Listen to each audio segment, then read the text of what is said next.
네, 이번에는 욥기 2장의 본론 강의 말씀으로 들어가겠습니다. 첫 시간에 욥기 13장 전체를 그 문맥에 따라서 살펴보는 시간을 가졌습니다. 자, 욥기 13장 이제 1절부터 자세히 말씀을 나누도록 합니다. 나의 눈이 이것을 다 보았고 나의 귀가 이것을 듣고 깨달았느니라. 그랬는데 욥은 그 친구들이 자신을 정죄하며 회개하라고 요구하는 독설들을 반복했기 때문에 대척하려고 너희가 말한 모든 것과 하나님의 무궁한 지혜와 권능으로 영영할 것 같던 왕과 대사제 고대에는 이게 그 왕궁의 천관이라는 그 직책을 두었죠. 그래가지고 왕을 보필하도록 그렇게 했어요. 이게 그런 고위직에 있는 다스리는 자들의 그 영원할 것 같던 권세를 꺾어서 적국의 포로 신세가 되어서 수치를 당하게 하는 것을 내가 전에 다 듣고 보아서 깨달았다라고 말을 했고, 이것은 이제 자신이 당한 그런 갑작스러운 재난과 연상시키는 그런 표현이죠.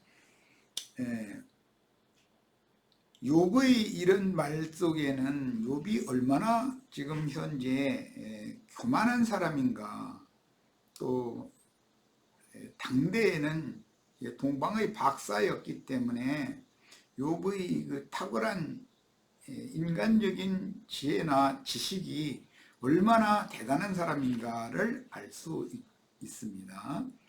욥은 선악을 알게 하는 나무의 가지로서 자신감이 넘치도록 윤리도덕적인 옳은 행실과 선을 향한 행실에 대하여 자신감을 가지고 있었기 때문에 이는 마치 신약에서 가말리엘의 문화생이요 바리새인 중의 바리새인이었던 사울이 율법의 의로는 흠이 없는 자라고 자신을 자부하고 있었던 그런 것과 같고, 한 부자 청년, 유대인의 관원 중의 한 사람이었던 그가 예수님께 와서 선생님, 내가 무엇을 행하여야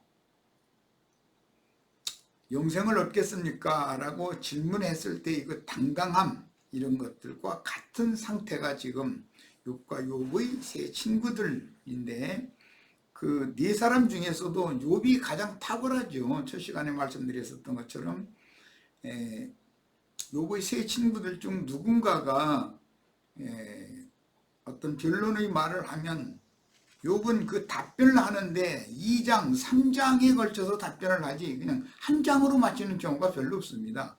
그만큼 욥은 할 말이 많은 사람이죠. 할 말이 많다는 건 그 속에 들어있는 것이 많은 사람이다. 그런데 이제 그 세상 교계의 말대로 그런 욥이 깨져야 되는 거죠. 자기가 자부하고 있던 그런 것들을 다 배설물로 버린다는 것, 즉 자기 자신을 부인하고 구원자이신 그리스도를 따른다라는 것이 쉬운 문제가 아니다라는 것을 내가 여러 번을 말씀드렸어요. 자, 13장 2절 갑니다. 너희 아는 것을 나도 아느니. 이 말은 욥의 친구들이 전능자인 하나님과 하나님이 행하신 일에 대하여 욥을 정죄하고 하나님의 체면을 세워주기 위하여 하나님의 낯을 따르겠느냐, 이렇게 우리 번역이 번역했는데, 하나님의 체면을 세워주겠느냐 그 말이죠. 하나님의 얼굴을 높이 올려주겠느냐, 이제 그 말의 원문대로 지적하자면. 근데 그 욥의 친구들이 자신들이 알고 있던 하나님에 대하여 아는 그런 자랑을 했을 때, 그런 것은 나도 다 안다, 이렇게 욥이 지금 대척을 하고 있는 거예요. 그리고 너희만 못하지 아니하니라, 이렇게 표현을 했어요. 그러니까 지금 14장 15장에 가면 엘리바스가 이제 화가 나가지고 하는 말이, 우리들 중에는 욥 보고 욥아 네 아버지보다도 나이가 많은 사람이 지금 여기서 말을 하고 있는데 너 말을 그렇게 함부로 해서 되겠느냐, 이런 말을 이제 하게 되죠. 그러니까 욥이 지금 얼마나 교만방자한 자인가를 뭐 욥의 친구들만 느낀 것이 아니고 욥기를 읽고 있는 우리들도 다 알 수 있죠. 그런데 그 말들의 그 지식, 탁월한 언변, 이런 것들은 참 우리들이 배워야 될 것이 많고, 이제 그런 걸 통해서 우리가 사람이 구원자인 메시아를 만나서 자기를 부인하고 메시아를 따른다는 것, 본토 친척 아비 집을 떠나서 오직 주님만 따라간다는 것, 이게 이제 믿음의 핵심 포인트인데, 이걸 정말로 그냥 말로 아는 것과 몸으로 자신의 인생을, 삶의 본을 보이면서 양무리들에게 진리를 가르치는 것이 얼마나 많은 큰 괴리감이 있고 간극이 있고, 이것을 깨달았어도 삶으로 이것을 믿음으로 화합하는 것을 본을 보인다는 것이 얼마나 쉽지 않은 일인가라는 걸 우리는 욥기를 통해서 많이 배워야 됩니다. 물론 이 말을 하는 것은 나 자신부터 정말 많은 것을 배워야죠. 나이가 70이 넘고 이랬는데도 아직도 정말 너무 배울 게 많은 거예요. 배운다는 것은 사람은 각자에게 주신 분량과 하나님이 허락하신 분수가 있는데, 자기 분수를 모르고 날뛰는 사람의 경우 어떻게 되는가, 이런 것들을 많이 깨닫고 되도록이면 주님과 주님의 뒤를 따라갔던 아브라함의 믿음의 자취를 쫓아간 믿음의 선진들의 그 신앙을 본받는 것을 위해서 부단히 주님 앞에 은혜를 구하고, 혹시라도 나도 모르는 사이에 불필요한 말을 한다든지 불필요한 행동을 해서 다른 사람들에게 좋지 않은 느낌, 감정, 나를 볼 때 사람이 들떨어졌다, 이 사람이 그러냐, 건너먹었다, 이렇게 보지 않도록 한다는 게 얼마나 쉽지 않은가, 이것을 절실하게 깨닫게 되고, 우리 지체들도 다 이렇게 생명으로 풍성해져서 믿음이 화합되어지는 것, 결국 믿음의 말씀을 소화해서 자신의 피가 되게 하고 살이 되게 하는 것, 이것만이 영원한 세계에서 가치가 있는 것이다 라는 것에 대해서 깊은 인상을 받으시기를 바랍니다. 그 다음에 이런 상태의 사람인 그 욥과 그 친구들에게는 본인들이 지금 스스로 하나님의 자리에 앉아서 하늘에서 임하시는 값없는 은혜로 말미암아 생명의 빛을 받을 준비가 전혀 되어 있지 않고, 마치 본인도 모르게 진리와 생명이신 주님을 대적하며, 신약의 용어로는 스스로 모세의 자리에 앉아서 천국문을 막아선 유대교 지도자들의 아비인 마귀와 연합된 카인이 하나님을 범죄한 후에 하나님을 만났을 때 하나님께 따지고 덤비잖아요. 그런 카인의 일에 행하는 자들의 높아진 생각과 지금 동일하다, 이것을 알 수가 있습니다. 욥기 13장 3절로 갑니다. 참으로 나는 죽는 자에게 말씀하려 하며, 이게 욥이 하는 말이에요. 하나님과 변론하려 하노라. 이 말씀은 나는 내 문제를 전능하신 하나님과 논의하고 따지려 한다 라고 친구들에게 말하고 있고, 너희 생각과 하나님의 생각이 동일한지 알아보겠다라는 이런 말 보고 이제 그 가시도 친 말, 뼈가 있는 말을 하고 있는 중이다. 사실은 너희는 지혜와 지식의 모든 면에서 나와는 말상대도 되지 않는다. 이런 교만한 말입니다. 친구들은 욥에 대하여 이해하고 불쌍히 여기는 마음이 없음을 욥은 스스로 확인을 하는 거예요. 그 친구들이 말투를 통해서.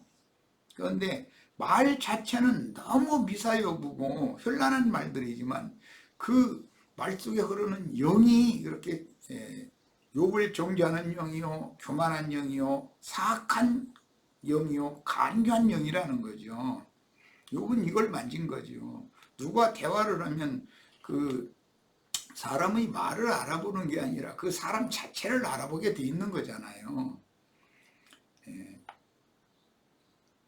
여기에서 결론하려 하노라, 이 호케아의 에흐파츠 이 문장을 직역하면 나는 변론하기를 간절히 열망한다, 이제 그런 뜻인데, 욥은 하나님과의 사이에 꼬인 문제와 오해를 풀므로써 하나님과 화해하고자 하는 의미로 이렇게 말하고 있으며, 하나님의 욥에 대한 오해가 풀리면 모든 문제가 잘 해결되리라고 자신하고 있는 그 희망을 지금 이렇게 말하고 있습니다. 이게 욥이 교만성이죠. 화해는 엘리후로 상징되어지는 예수 그리스도가 하나님과 죄인 사이의 중보자가 되어져서 화해의 제물로 드려짐으로 화해가 되는 것이지, 사람이 하나님을 설득해서 하나님이 날 이렇게 오해하고 있어요, 이거에 대해서 하나님 다시 좀 생각해 보세요, 이렇게 할 수 있는 게 아닌 거죠. 욥이 지금 너무 뭔가를 착각하고 있는 거예요. 이것은 욥이 세상 살면서 나이도 지긋했겠지만은 너무나 많은 철학적인 지식과 종교적인 지식으로 짜여져 있기 때문에 지금 이런 상태인 거예요. 누가 대화를 해보면 그 사람이 본인은 속된 말로 잘난 체하지만 하나님의 입장에서 볼 때는 그가 어둠과 죽음의 사자인 마귀에게 담뿍 씌워져 있는 중인 경우가 많이 있잖아요. 그 사람에게 그 어둠에 갇혀 있는 사람을 영의 자유와 진리의 참 자유를, 해방을 얻게 하기 위해서는 복음 전파가 필요한 것이고, 그를 설득해서 자기를 부인하게 하고, 그 다음에 메시아가 왜 필요한지, 메시아가 자신에게 와서 자신의 생명으로 임재해서 거해야만 자신이 참 빛 가운데 거할 수가 있고 모든 것들을 초월하고 자유를 얻을 수가 있는 것인데, 이 율법의 저주, 인간이 원래 타고난 인간의 그 선악을 아는 지식의 그 저주에 담뿍 이렇게 에워싸이고 둘러싸여 있는 그런 것은 하나님의 눈으로, 하나님의 성령과 연합된 영으로, 영의 눈으로 바라볼 때는 완전히 하늘을 향한 창을 완전히 닫아놓고 있는 사람이고 스스로의 감옥에 갇혀 있는 사람이죠. 그런데 이제 이런 것들은 인간의 말로 이게 자세하게 상대방이 깨닫도록 설명해 준다는 게 사실은 쉽지 않은 거예요. 그런데 상대방이 알아들을 수 있도록 복음을 잘 증거하는 그런 주님의 증인들, 동역자들이 다 되시기를 바라는 마음에서 우리는 끊임없이 진리의 말씀을 추구하는 거예요. 참빛이요 참생명이신 주님이 믿는 이들의 심령과 마음에 함께 임재해서 살아계셔야만 그 사람이 어둠에 잡히지 않고 빛의 아들로서 당당하게 하나님의 영광, 하나님의 얼굴 앞에 얼굴을 맞대고 볼 수 있는 지경까지 구원을 이룰 수 있는 것이다 라는 것을 말로는 쉽지만 이게 정말 이걸 설득하고 가르치는 건 쉬운 게 아니죠. 엽기제 13장 4절로 5절 들어갑니다. 너희는 거짓말을 지어내는 자요 다 쓸모없는 의원이니라. 너희가 참으로 잠잠하면 그것이 너희의 지혜일 것이니라. 이렇게 욥이 자기 아버지보다 나이가 많은 엘리바스와 동년배 혹은 나이가 더 많은 친구들이었을 빌닷이나 소발 등 앞에서 이런 말을 이렇게 막 해댈 수 있다는 거, 이거는 정말 욥이라는 사람이 지금 어떤 사람인가를 보여주지 않아요. 가끔 우리 인생 체험에서도 보면 특히 그 젊은 목사들과 특히 이제 여성 목사들, 이런 사람들이 자기 아버지 뻘, 어머니 뻘 되는 그런 연세 드신 분들 그 몇 명의 신자들 앞에서 그냥 무슨 반말 비슷하게 이렇게 그냥 막 내갈겨버리고 이런 태도로 하는 것은, 이것은 무슨 진리 성경의 말씀을 가르치는 것 이전에 보편적인 신앙 양심을 가진 선악과의 독에 다 중독된 사람들의 그 양심의 법에도 미치지 못하는 거잖아요. 그런 사람들한테 가르침을 받는데도 무조건 아멘한다는 것은 뭘 가르침 받겠다는 거예요. 안 그렇다고 윤리도덕적인 사람 되라는 걸 말하는 것이 아니에요. 그건 일반적인 신앙 양심과 건전한 정신이 아니지 않냐, 그것 때도 미치지 못하지 않냐 이 말이에요. 이제 속세에서는 상식이 통하지 않는 사람이다 이거예요. 몰상식한 사람들이죠. 그런 사람들한테 뭘 가르침 받겠다는 거예요. 직역하면 너희는 거짓말을 지어내는 자요 라고 의역을 했는데, 이걸 직역하면 너희는 거짓을 회칠하는 자들이다 라는 용어예요. 거짓이 속에 가득한데 겉에는 흰 해를 갖다가 칠하니까 속에는 죽은 시체의 뼈다귀와 살파먹은 벌레들이 가득한데 껍데기에다가 흰 해를 칠하는 것이 위선자라는 말이잖아요. 조금 전에 설명한 것처럼 어떤 젊은 목사들이나 여성 목회자들은 정말 조심해야 되는 거예요. 자기 분수를 알고 자기의 처지를 알고 자기 분수에 맞는 처신을 해야만 본받을 것이 있는 것이지, 분수에 지나는 그런 선악을 알게 하는 나무 열매나 생명나무 열매나 모두 제일 첫째로 나타나는 것은 말인 거예요. 그 사람의 말이 그 사람의 됨됨이를 보여주는 열매거든요. 너희는 다 쓸모없는 의원이니라 이랬는데, 친구들에게 위로의 말을 듣고자 했어요. 그 영혼이 어떻게 고침을 받고자 하는 그런 마음이었다는 거죠. 그런데 친구들이 와서 위로와 격려의 말을 해주는 대신에 정죄와 판단의 말만을 계속하기 때문에 친구들이 한 실망이 극에 달했다, 그런 뜻으로서 자신의 곤경을 듣고 찾아온 친구들은 자신의 영혼을 치료해 줄 의원들이 아니고 자신의 아픈 상처를 핥는 개들이다 라는 독설입니다. 부자와 거지 나사로의 비유에서도 부자의 대문에서 부스러기라도 좀 먹고 생계를 유지하기 위해서 눈앞에 있는 그 나사로라는 하나님의 종을, 나시린을 부잣집의 개들이 와서도 핥았다는 거잖아요. 상처를, 혼대를 핥았다 이랬어요. 그게 뭔 말이에요? 개들이라는 건 몰지각한 목자들을 말하는 것이기 때문에 세상에서 모든 것을 다 가졌다. 라오디게아 교회에 보면 나는 부유하여 부족한 것이 없다 하는 자들이에요. 그게 다 부자들이잖아요. 부자 청년, 주님이 말씀하신 비유 잘 아실 거예요.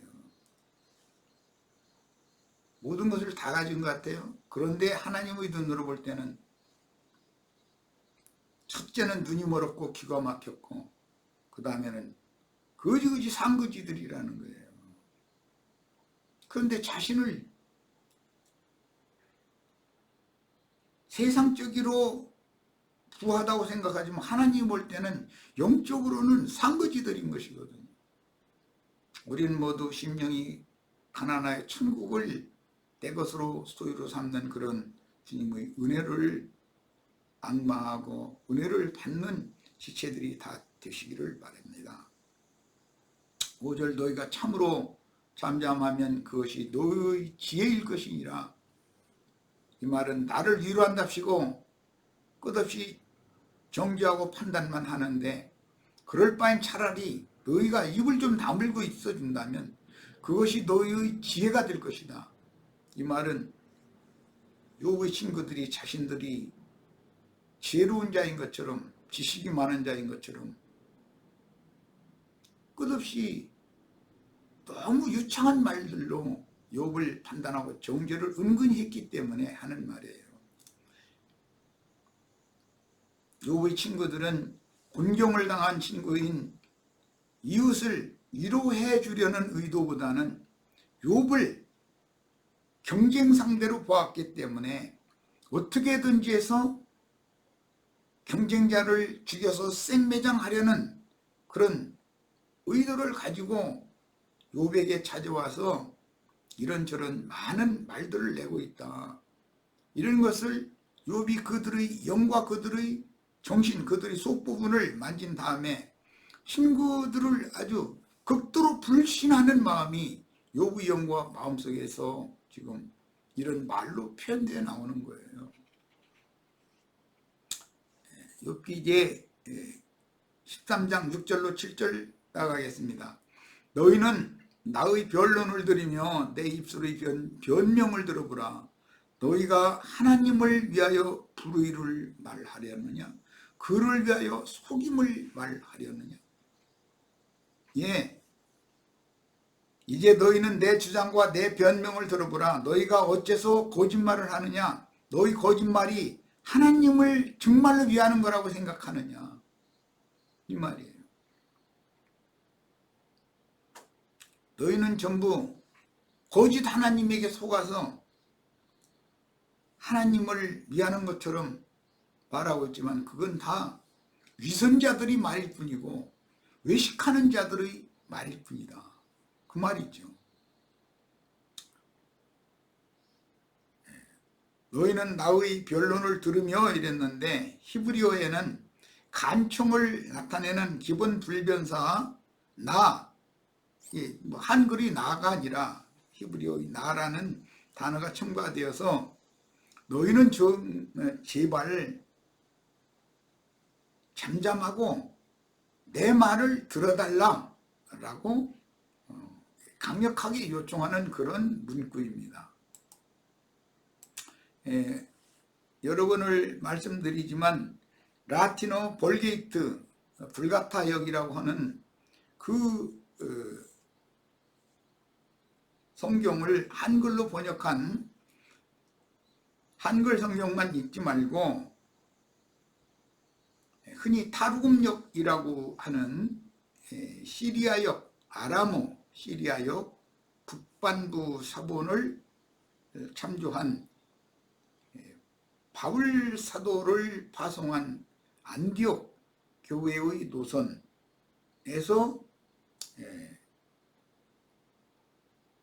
성경을 번역한 타르굼역 번역인 소위 말하는 KJV나 회복역이라고 하는 알란트역, 루터역 이런 좋은 번역본들과 성경을 대조해가면서 읽는 것이 참 필요합니다. 최근에는 이제 기독교계에서도 소위 말하는 이제 원어 성경이다 해가지고 이제 인쇄업자 스티븐이 사용한 아람어 타르굼역의 히브리어나 헬라어 본문을 많이 이제 추구하고 있는데 그건 굉장히 유익합니다. 비교를 할 줄 알아야 돼요. 소위 말하는 그런 아람어 타르굼역과 라틴어 볼게이트역, 불가타라고 그러죠. 이제 영문 표기로 볼게이트라고 영문 발음으로 그렇게 하는데 불가타역, 이것을 대조해 가면서 읽어야 돼요. 그러니까 꼭 우리 한글 성경만을 읽어서는 많은 부족함이 있다. 최근에 이제 개역 개정 성경이 나왔고, 이건 오래전에 성경을 이제 발간을 했다가 폐기되어진 새번역 성경과 꼭 대조를 해가면서 읽는 게 필요하다라는 걸 다시 한번 강조합니다. 근데 이제 기독교계에서는 라틴어 불가타역을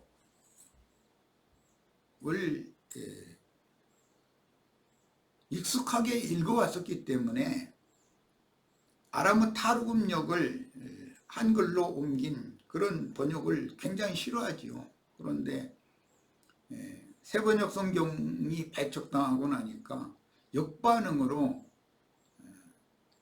스데반 성경이라고 흔히 말하는 원어성경, 스테반 원어성경이라는 것이 아주 전 세계를 지금 휩쓸고 있는 중입니다. 그러니까 한글 성경과 반드시 흔히 말하는 원어성경이라는 것을 대조할 부분은 대조를 꼭 해가면서 읽으셔야 된다라는 걸 다시 한번 강조해서 말씀드립니다. 7절, 너희가 하나님을 위하여 불의를 말하려느냐 그를 위하여 속임을 말하려느냐.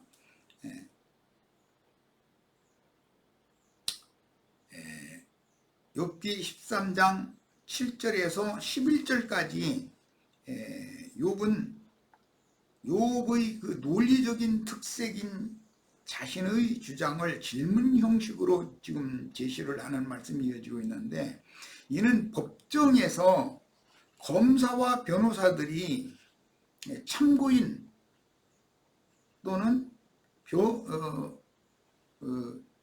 법정에서 변증을 하는 것에 동의한 사람들을 불러다 놓고 자꾸 질문하는 형식으로 재판을 진행하죠. 그럴 때 판사와 함께 앉은 판사들은, 재판장과 함께 앉은 판사들은 양편이 증인들을 불러다 놓고 질문 형식으로 말을 할 때 질문과 답변을 정확하게 메모해 가면서 듣고, 물론 그 재판정의 맨 앞에는 이제 속기 타자하는 사람들이 물론 있지만 정확하게 듣고 판사들이 메모를 다 해가면서 듣는 거예요. 듣고 나서 이 문제의 고발자, 고소자와 그 다음에 피고소자 사이에 이런 다툼이 있다. 이 다툼의 핵심은 이거고, 이것을 지금 누군가가 어떤 편이 속인다, 검사 편이 속인다, 변호사 편이 속인다, 이것을 판단을 해서 양편의 말을 다 듣고 양편이 조서만 읽고 하는 것이 아니죠. 증인들이 말까지 다 들어보고 나서 최후 판단을 다음에 이제 공판 기일을 또 판결을 내리는 기일을 또 잡아가지고 그때 다시 모여서 우리 재판부가 이렇게 이런 문제를 가지고 수의한 결과 결론은 이렇게 내린다 해서 재판을 하게 마련이지 않습니까? 이런 것이 하나님의 법정, 그리스도 심판 때에서도 똑같다는 거예요.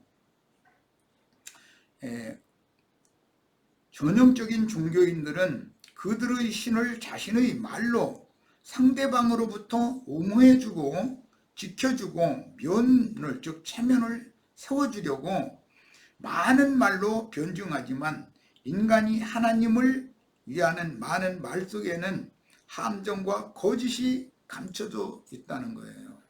판사는 이거를 정확하게 집어내야 되는 거죠. 기독교계의 허무맹랑한 조직신학 교리들 속에는 다른 복음, 다른 예수, 다른 영이 간교하게 감춰져 있기 때문에 우리 형제 자매님들은 진리를 옳게 분별하는 그런 지혜와 계시의 영이 임해서 누구의 가르침을 받을 때 그 가르침의 영이 어떤 영이 흐르는가, 그 다음에 그는 어떤 사고를 가지고 이런 말을 하고 있는가, 이런 것들을 잘 판단할 수 있는 은혜가 임하기를 바랍니다. 오늘 집회는 여기까지 해서 마칩니다.